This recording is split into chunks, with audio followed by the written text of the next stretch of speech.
요즘 그 피로회복제 광고에 이런 광고가 있죠. 젊은 주인공이 아주 필요한 얼굴로 이런 이야기를 합니다. 학교 가기 싫다 말하죠. 그 말을 듣고 있던 어머니가 얘기합니다. 가야지, 네가 선생님인데. 그 광고의 글을 보면서, 말을 보면서 미소 띄우게 합니다. 그러면서 공감하게 하죠. 선생님도 피곤하시지 하는 거예요. 그 광고의 말미에 그 어머니가 학교 가야지 했던 그 어머니가 밥하기 싫다 그렇게 얘기하죠. 어머니도 밥하기 싫을 때가 있습니다. 공감하고 또 상당한 이해할 수 있는 이야기예요. 사람들이 많이 피곤하단 말이죠. 저는 그 광고를 보면서 저거는 우리 교회에서 늘 많이 하는 그런 예 가운데 하나인데 하는 생각을 해봅니다. 원조는 여기 있죠. 어떤 가정에 나이가 좀 든 아들이 아침에 일어나면서 피곤하다. 주일날 아침인데 교회 가기 싫다 그러더라는 거예요. 그러니까 어머니가 교회 가야지, 교회를 안 가면 어떡하냐 그랬더니 아들이 얘기합니다. 내가 그냥 교회 가기 싫어서 그런 게 아니라 교회 가고 싶지 않은 세 가지의 이유 때문에 그렇습니다. 첫째는 그 교회 가면 찬양대가 찬양하는데 그 화음이 잘 맞지 않아가지고 참 듣기가 힘들다고. 두 번째는 기도자가 기도하는데 얼마나 기도를 오래 하는지 그냥 눈 감고 설교 듣고 눈 뜨고 설교 듣느라고 너무 피곤하다고. 세 번째 결정적인 이유인데 내가 지금 너무 피곤하다고. 그래서 오늘 주일만은 좀 쉬어야 되겠다는 생각이 든다고. 그런 얘기를 했단 말이죠. 그 말을 듣고 있던 어머니가 대답했답니다. 네가 교회를 꼭 가야 될 세 가지 이유가 있어. 첫째는 그 찬양대가 정성껏 준비한 찬양을 네가 뭐 이랬다 저랬다 그렇게 말하는 거 온당하지 않다. 두 번째는 기도하시는 분이 열심히 기도를 준비해서 하나님 앞에 올려드리는데 그 기도를 길다 짧다 얘기하는 것은 예배자로서 마땅한 얘기가 아니다. 그리고 우리가 사람 보고 교회 가는 게 아닌데 그렇게 사람을 네가 보고 교회 가면 올바르지 않다 하는 그런 얘기죠. 세 번째로는 이게 정말로 중요한 건데 네가 그 교회 담임 목사 아니냐 그런 말을 했다는 거죠. 담임 목사도 교회 가기가 피곤할 때가 있다 뭐 이런 얘기 아니에요? 사람은 다 피곤하고 힘들어 있습니다. 요즘 많은 사람들이 지쳐 있죠. 그래서 쉬고 싶다 하는 분들이 있습니다. 텔레비전 프로그램 가운데 특히 남자분들이 많이 본다고 하는 프로그램이 있는데 나는 자연인이다 하는 프로그램입니다. 저도 그거 재밌게 보는데 그 유선 방송을 이렇게 보면 같은 시간대에 나는 자연인이다 하는 프로가 서너 번은 합니다. 계속해요. 그래서 그 인기가 있다는 거죠. 그만큼 많은 사람이 본다는 거죠. 삶에 지쳐 있거나 몸에 병들었거나 사람에 실망했거나 실패를 했거나 이런 일들을 겪은 사람들이 나는 그냥 산 깊은 곳에 가서 자연과 더불어 살아야겠다. 그래서 마음을 치유받고 또 육신의 질병도 치유받고 하는 그런 내용들을 많이 보게 되죠. 다 지쳐 있어요. 힘들기 때문이죠. 코로나19가 벌써 2년 넘었습니다. 코로나19 일상이 부지부식간에 우리의 많은 것들을 바꿔놓았습니다. 마스크 착용이 참 불편했지만 또 타다 보니까 편한 점도 꽤 있었습니다. 또 거리 뛰기가 불편했지만 하다 보니까 뭐 좋은 점도 있었습니다. 신앙적으로도 그렇죠. 코로나19 전염 전파의 주범이 교회다. 그때 신천지발 코로나19 전염에 대해서 세상은 교회를 싸잡아서 교회가 코로나19 전염의 발원지다. 그래서 적어도 우리가 그런 누명은 쓰면 안 되겠고 세상을 향해서 그런 피해는 주면 안 되겠다. 그래서 교회가 인원 제한을 하고 최소 인원 가지고 예배를 드리면서 영상을 통해서 예배 드리게 됐습니다. 그래서 뭐 10명, 20명 최소 인원이 나와서 영상을 만들고 우리 교육자들 또 장로님들이 함께 예배 드리면서 참 아쉬움 많았죠. 그러면서 안타까운 마음 가졌습니다. 처음에는 이렇게 해도 되는가 하는 마음 가졌습니다. 이렇게 하나님 앞에 예배를 드려도 되는가. 그리고 보내준 주소에 연결을 해서 휴대폰으로 예배를 드리고, 또 그렇게 예배 드리는 게 너무 힘겨우니까 온전한 예배를 드리지 못해서 자동차를 가지고 와서 교회 예배당 주차장에 세워놓고 휴대폰을 켜고 예배를 드렸다는 분도 계시고요. 힘들었어요. 이래서 이렇게 예배를 드려도 되는가 하는 그런 마음 가졌죠. 그러다 좀 지나니까 한편으로는 이런 마음의 위로를 받습니다. 어쩔 수 없잖아. 우리가 어쩔 수 없는 상황엔 그럴 수밖에 없지라고 하면서 마음의 위안 받으면서 하나님 앞에 마음껏 찬양하고 예배할 수 있는 시간이 오기를 기도했습니다. 그런데 그런 새로운 예배 형태에 익숙해지면서 야, 이게 좋은 장점이 많구나. 그러면서 영상 예배의 장점들을 나열하기 시작했습니다. 이게 더 좋다. 그래서 평소엔 못 드리던 예배를 이렇게 2번, 3번도 드릴 수 있잖아 라고 하는 것으로 또 생각하면서 좋은 점도 있다. 이렇게 위안하기도 했습니다. 그러면서 어느덧 우리의 마음 가운데는 편한데? 라고 하면서 즐기는 마음이 생겼어요. 이게 편하구나 라는 즐기는 마음이 생겼습니다. 그리고 이제 예배 인원의 제한이 풀렸는데 더 버티고 싶다 하는 마음도 생겼어요. 피곤해.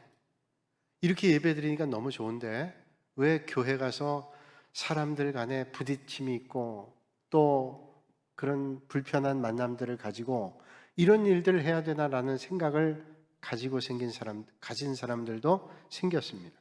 그래서 그렇게 피곤한 신앙생활 하고 싶지 않다. 교회 가면 위로받고 또 서로 격려받고 그래야 되는데 교회 가서 상처받고 힘드니 내가 꼭까지 교회까지 가서 예배드릴 필요 뭐 있냐. 얼마든지 내가 영상으로 예배드리고 여기 아니면 저기에서 얼마든지 예배드릴 수 있지라는 생각을 모르는 사이에 갖게 됐습니다. 저는 가끔 교인들 가운데 신앙생활이 피곤해서 좀 쉬고 싶다고 하는 분들의 얘기를 듣게 됩니다. 목사님, 좀 쉬고 싶습니다.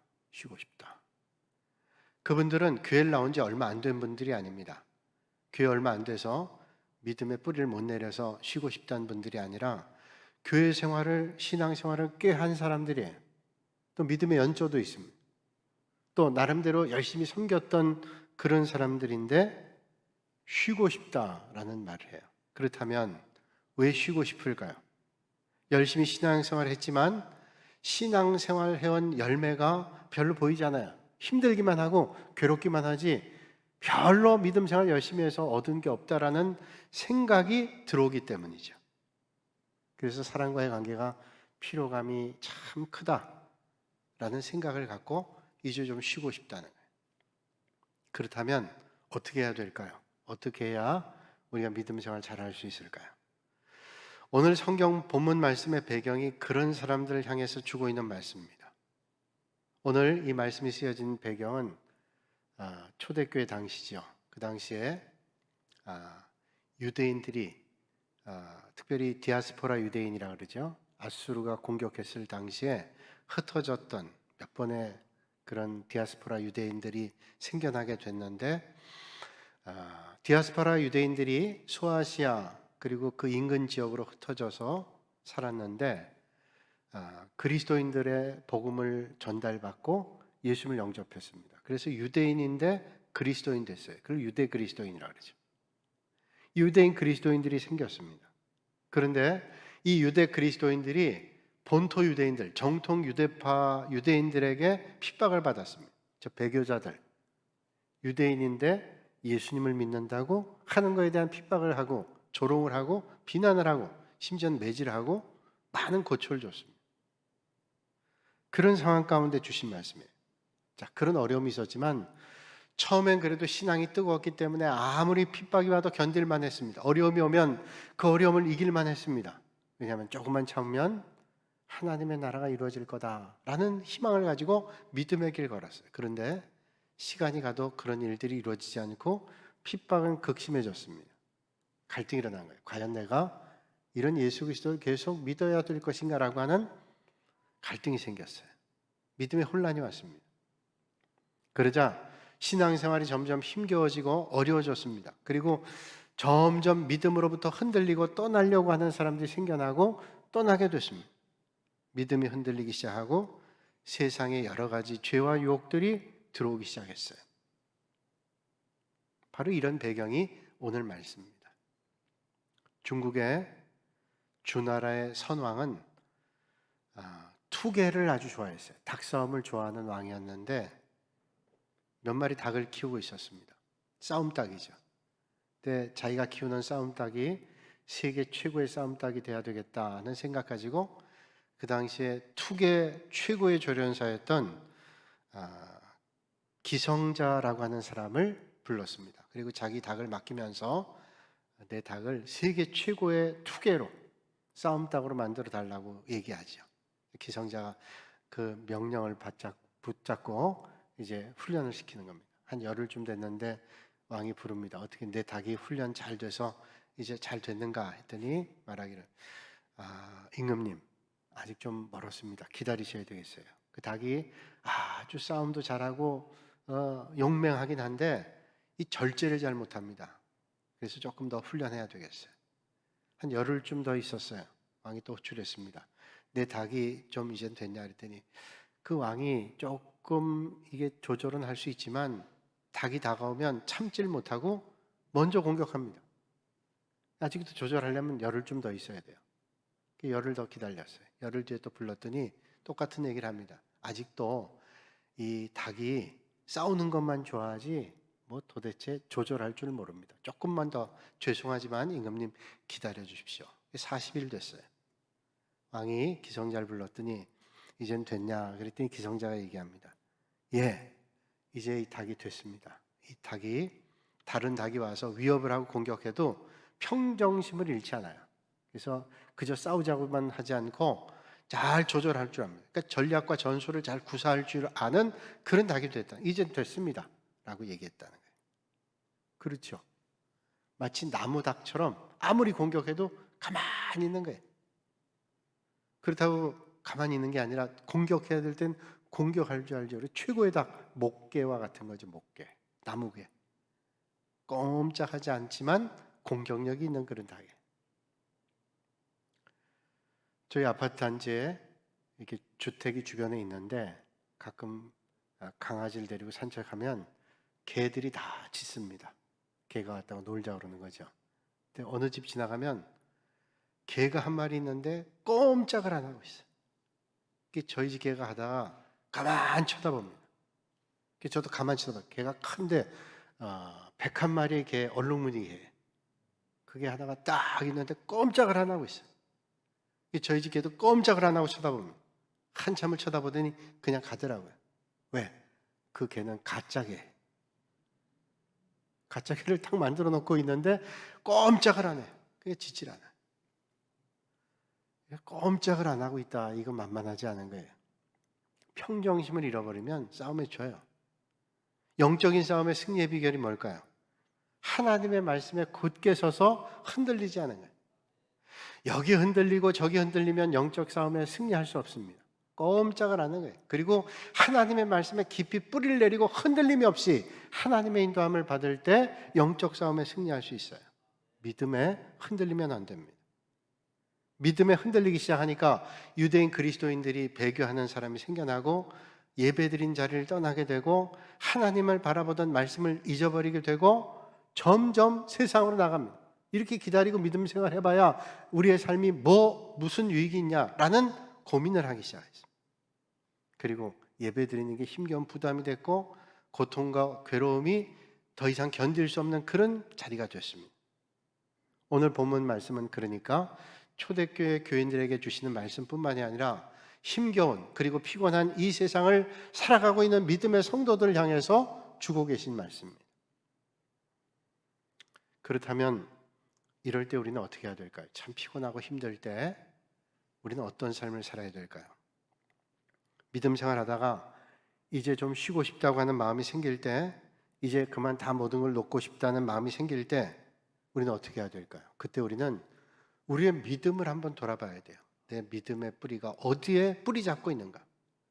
나는 그냥 습관적인 믿음 생활을 했는가? 그것도 쉬운 일 아니지만 내가 어디에 뿌리를 두고 있는가를 생각하지 않고 습관적인 믿음 생활을 했는가? 아니면 우리의 생명의 주인 되시는 예수 그리스도에게 깊이 뿌리를 내리고 있는 그런 믿음의 길을 걷고 있었는가? 그걸 우리는 한번 살펴봐야 됩니다. 그리고 주님께서 과연 내 안에 계신가? 내가 주님 안에 있는가를 살펴봐야 되죠. 사실 믿음 생활하면서 말처럼 변함없이 한다는 거 절대로 쉬운 일 아닙니다. 왜냐하면 우리의 삶이 절대로 만만하지 않거든요. 녹록하지 않습니다. 우리의 감정도 일정하지 않아요. 목깨처럼 꼼짝 안 하지 않습니다. 우리의 감정도 기복이 있어요. 그러니까 우리의 감정의 기복에 따라서, 우리 신앙의 기복에 따라서 우리의 삶이 흔들리고 믿음이 흔들리고 그럴 때가 많다는 거예요. 번역 선교사인 미국의 타운젠트라고 하는 선교사님 계셨습니다. 이분이 남미를 선교했는데 남미에서 선교하다 한 젊은이를 전도했습니다. 돈 빌레모라고 하는 현지 젊은이를 전도했어요. 이 젊은이가 열심히 믿어서 믿음 생활 잘해서 교회 지도자가 됩니다. 너무너무 믿음 생활이 좋고 뜨거워서 나중에 소원합니다.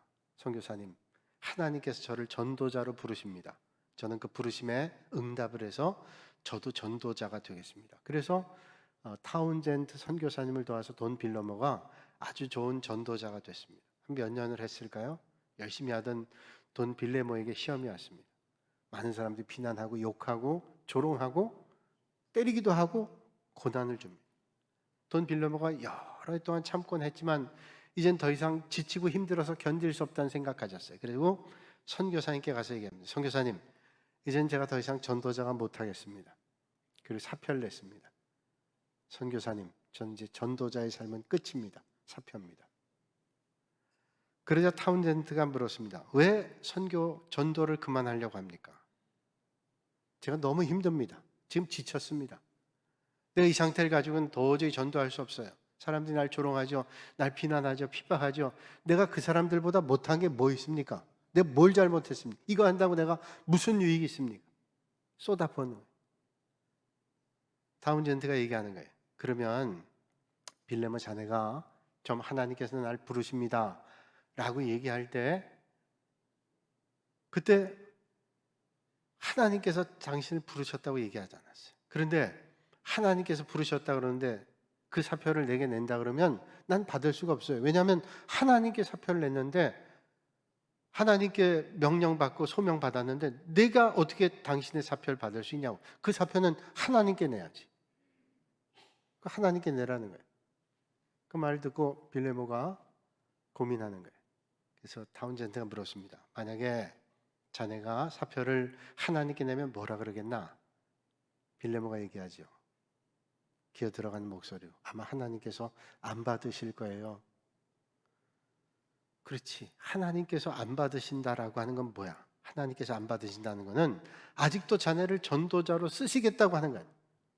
그러면 하나님께서 맡겨주신 사명을 감당할 수 있게 힘을 달라고, 능력을 달라고, 은혜를 달라고, 그게 맞는 거지.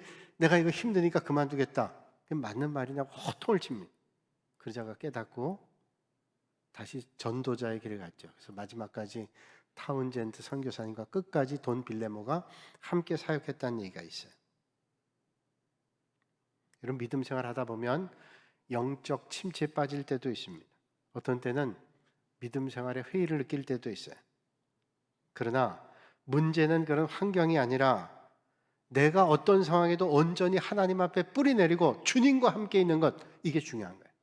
그러니까 여러분, 우리가 어떤 자리에도 분명히 놓치지 않고 붙잡는 게 있어야 되는데 내가 지금 뭘 믿고 있는가? 내가 어디에 뿌리를 놓고 있는가? 혹시 내가 열심에 뿌리를 놓거나 칭찬에 뿌리를 놓거나 어떤 열매에 뿌리를 놓는 게 아니라 예수 그리스도 안에 뿌리를 놓을 수 있는 여러분들이 되시기를 주님의 이름으로 축복합니다. 마귀는 자꾸만 실망하게도 하고 실족하게도 해요. 하다가 낙심하게 합니다. 아니, 내가 이거 아니면 할 게 없나? 그렇게 우리를 시험에 빠지게 합니다. 아니, 내가 교회 나와서 헌금도 하고 봉사도 하고 애를 쓰는데 내가 왜 이런 욕까지 먹어야 돼? 이렇게 실망하게 합니다. 마귀가 얼마나 교활한지요. 우리를 금방 실족하게 하고 넘어지게 합니다. 또 뭐 좀 하면 우쭐하고 교만해서 남을 정죄하고 평가하게 합니다. 이게 마귀가 하는 일이에요. 하나님의 말씀과 은혜가 없이는 도저히 할 수 없는 그런 믿음의 자리로 나가야 돼요. 아르헨티나의 전도자였던 루이스 팔라우라는 사람은 이런 말을 했습니다. 하나님의 말씀으로 되돌아가지 않으면 우리는 혼란에 빠질 거다. 하나님의 말씀으로 돌아가지 않으면 우리는 혼란에 빠진다는 건 뭐예요? 시험에 빠지는 거예요. 하나님의 말씀에 은혜로 돌아가지 않으면 그런 혼란에 빠진다는 거죠. 어떤 상황에도 흔들리지 않고 주님 바라보고 주님 앞으로 나가시는 여러분들이 되시기를 바랍니다. 오늘 본문에 말씀하죠. 우리가 마음의 뿌림을 받아 악한 양심으로부터 벗어나고 몸은 맑은 물로 씻음을 받았으니 참 마음과 온전한 믿음으로 하나님께 나아가자. 참 마음과 온전한 믿음으로 하나님께 나아가는 거예요. 무슨 일을 만나도 어떤 자리에도 하나님께 나아가는 겁니다. 힘들면 더 하나님께 나아가는 거예요. 여러분 신앙생활이 힘들고 피곤해서 내 한 몸도 추스르기 힘든데 하나님 앞에 어떻게 나가요? 근데 하나님 나가라는 거예요.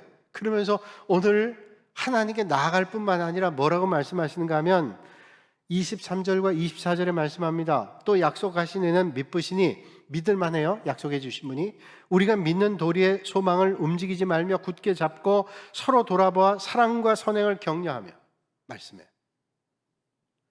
내 한 몸도 추스르기 힘든데 하나님께서 뭐라고 말씀하냐면 소망을 붙잡고 나가는데 서로를 돌아보고 격려하라는 거예요. 아니 나 혼자 지금 믿음 지키기도 힘든데 누구를 돌아보고 격려합니까? 그런데 주님께서 돌아보고 격려하라고 말씀하고 계세요. 자, 유대인들은 지금 핍박하고 비난합니다. 조롱합니다. 그것 때문에 얼마나 힘겨운 믿음 생활을 해나가고 있는지 몰라요. 가까스로 하고 있는데 주님은 말씀하시기를 하나님께 더 나아가고 또 서로 돌아보고 격려하라고 소망을 붙잡고 말씀하시는 거예요. 아니 나도 지금 살기 힘들어요. 그런데 어떻게 하란 말이에요. 근데 주님께서는 그게 사는 것이고 믿는 길이라고 말씀합니다. 그렇죠. 여러분 힘이 들면 힘이 들수록 함께 해야 돼요. 피곤하면 피곤할수록 혼자가 아니라 함께 해야 된다. 이게 역설이죠. 아니 나도 힘든데 나 한 몸도 힘든데 어떻게 함께 하냐. 제가 예전에 설교를 들었는데 어떤 목사님 그러시더라고요. 월남 베트남 전쟁 때 6.25 전쟁 때 그 젊은 사람 혼자 산 사람보다 아기 엄마들이 그 어려움을 잘 이겨냈대요. 그 목사님 한 얘기예요. 우리가 생각할 땐 아기를 키우는 엄마들이 전쟁통에 얼마나 힘들겠어요. 그런데 그 아기 엄마들이 전쟁통에 잘 견뎌냈대요. 그런데 그냥 혼자 몸 자기 지키는 사람들이 오히려 더 많이 죽거나 다쳤대요.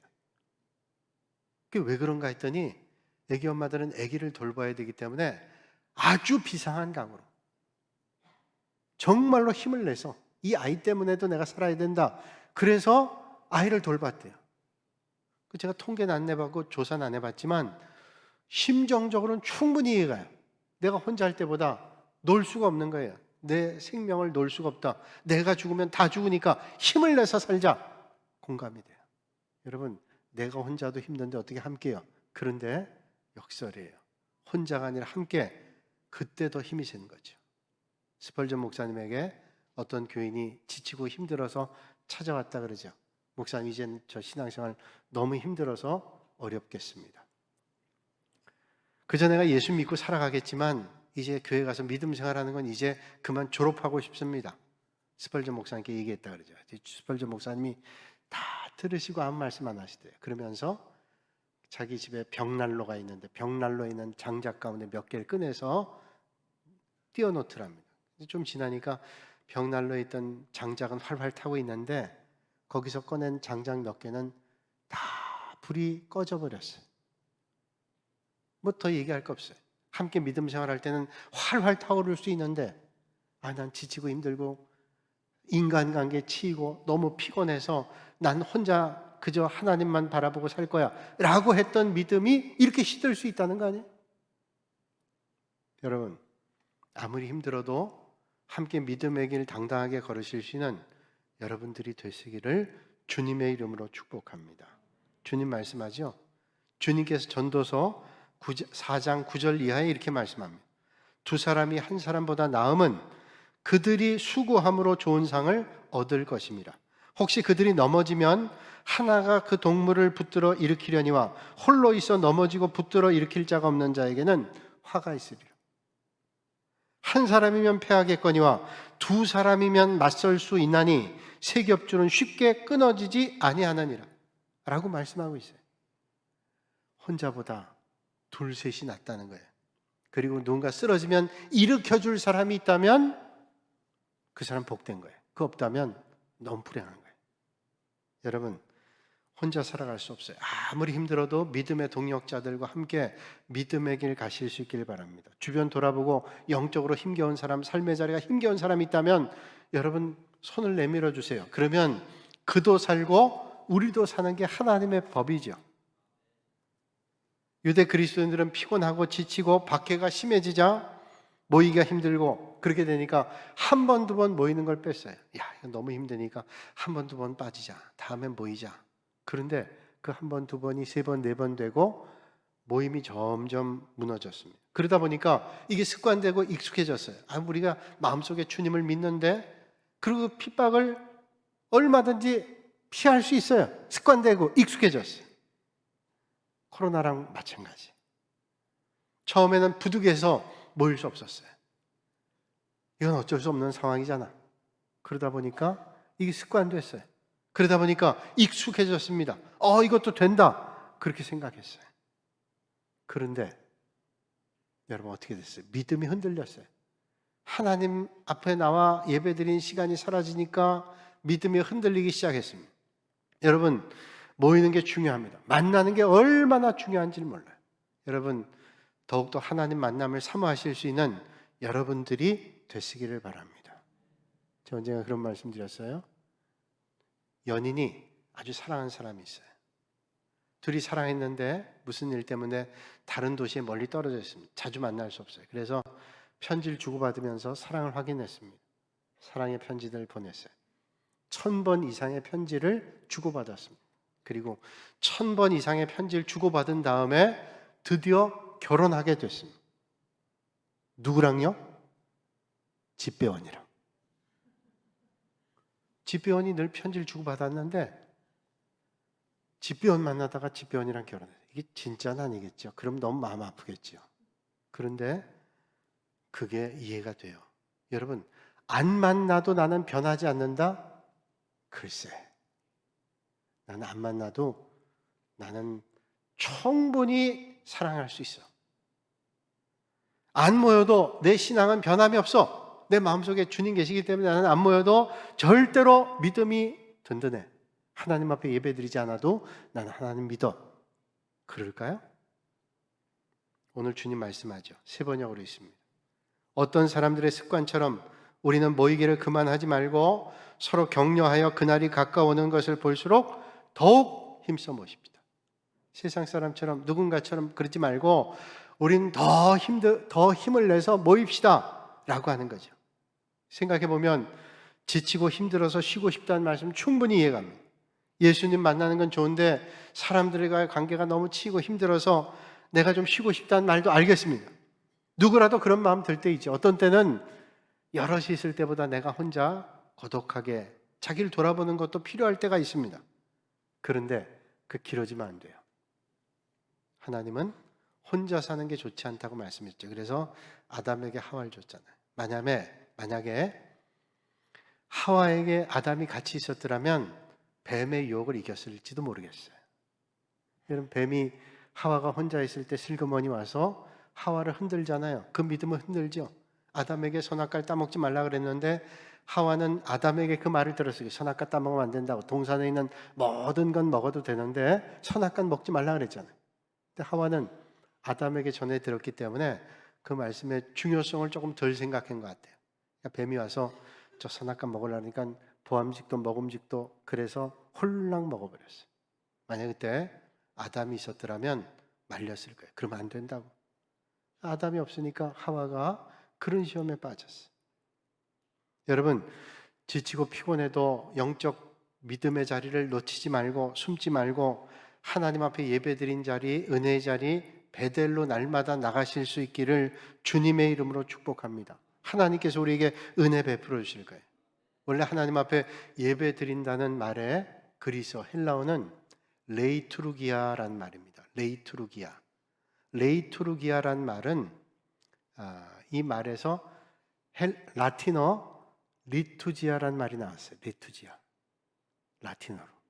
이 리투지아란 말은 영어의 리터지란 말이죠. 예전. 하나님 앞에 예배드리는 그 예배는 바로 레이투르기아라는 헬라어에서 나왔어요. 거기서 라틴어 리투지아가 나오고 영어의 리터지가 나왔어요. 그런데 이 레이투르기아라는 말은 두 개의 단어의 합성어입니다. 하나는 라우스란 말이고 또 하나는 에르곤이란 말이에요.